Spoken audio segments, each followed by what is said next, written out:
মিথ্যা সংবাদ প্রকাশের প্রতিবাদে শ্রীপুরের সংবাদ সম্মেলন।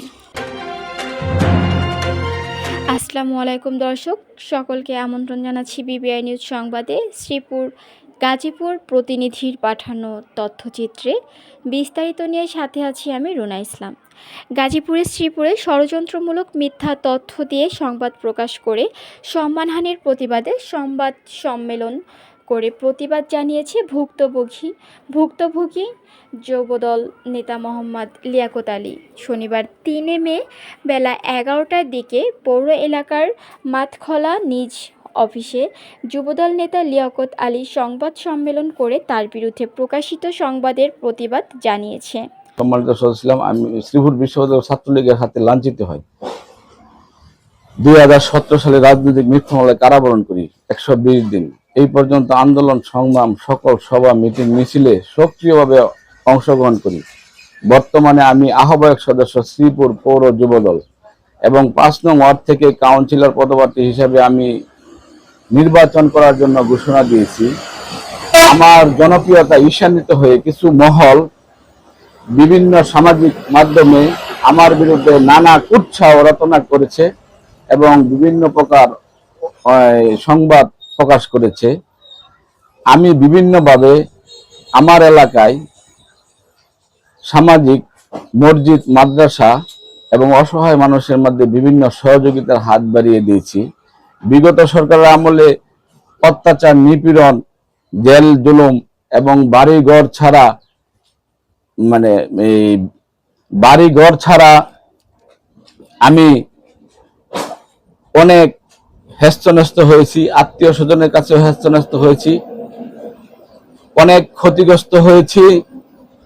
আমার অর্থনৈতিক অবস্থা খুবই ক্ষতিগ্রস্ত হয়েছি। আমি সব সময় চেয়েছি মানুষের সেবায় নিজেকে নিয়োজিত রাখতে, কিন্তু কিছুদিন যাবৎ আমার নামে আমার এক ভাগিনা একটা কুৎসা রটনা করেছে। সম্মানিত সাংবাদিক ভাইদের কাছে আমার নামে একটা মিথ্যা তথ্য দিয়ে নিউজ করিয়েছে, যাহার সাথে আমি কখনো কোনোভাবেই সম্পৃক্ত ছিলাম না। আমার বোনের বাসুরের ছেলে আমার ভাগিনা মোহাম্মদ খলিল আমার নামে যে মিথ্যা তথ্য রটিয়েছে, আমি তার তীব্র প্রতিবাদ ও নিন্দা জ্ঞাপন করছি। আশা রাখি সে তার নিজের ভুল বুঝে আমার প্রতি তার অপতৎপরতা রয়েছে সেটা এখানে শেষ করবে।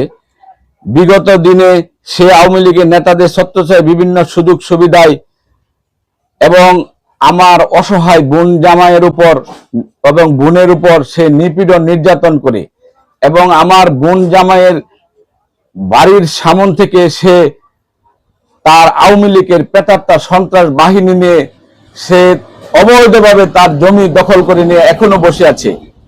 সেই জমি দখল করে বসে আছে এবং আমার বোন জামাই খুবই অসুস্থ, ঘরে মৃত্যু সজ্জায় পাঞ্জা লড়ছে।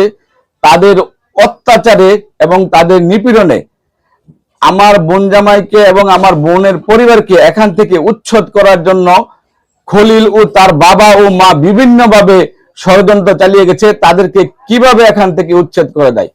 প্রিয় সাংবাদিক ভাই বোনেরা, আপনারা সরজমিনে যাবেন, গিয়ে পর্যবেক্ষণ করবেন।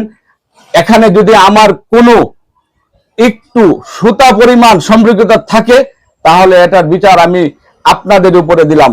আপনারা মহান এবং আপনারা এই সমাজের যত সত্য ঘটনা আছে তা উদ্ঘাটন করেন। আপনাদের কাছে আমি বিচার রাখলাম, আপনারা আমার এই বিচারটা সুষ্ঠুভাবে তদন্ত করবেন। প্রিয় সাংবাদিক ভাইরা, আপনারা জাতির বিবেক, আপনারা চাইলে সঠিক তথ্য উপস্থাপন করতে পারবেন। আমি চাই আপনাদের উপস্থিত সঠিক তথ্য বেরিয়ে আসুক এবং আপনারা সঠিক বিচার করুন।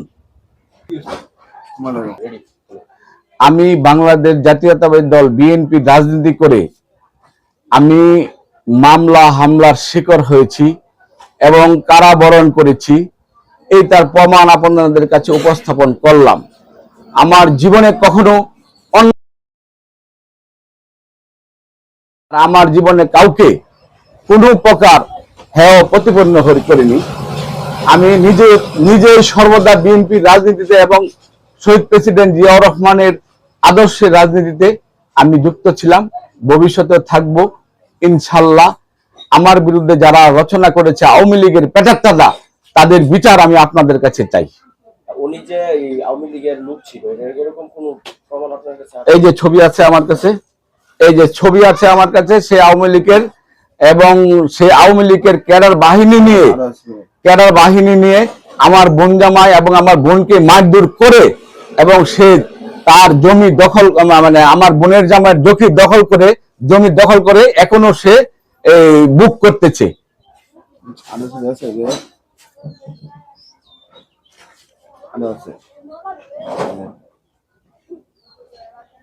উনি আসলে কতদিন থেকে আপনাদের এই জমিটা, বাপের বাগিয়ে জমিটা দখল করে রেখেছে? উনি বিগত আওয়ামী লীগ সরকারের আমলে সে শক্তি প্রদর্শন করে বিভিন্নভাবে তাদেরকে মারধর করে আজকে 15 বছর যাবত তাদের জমিটা দখল করে সে বুক করতেছে।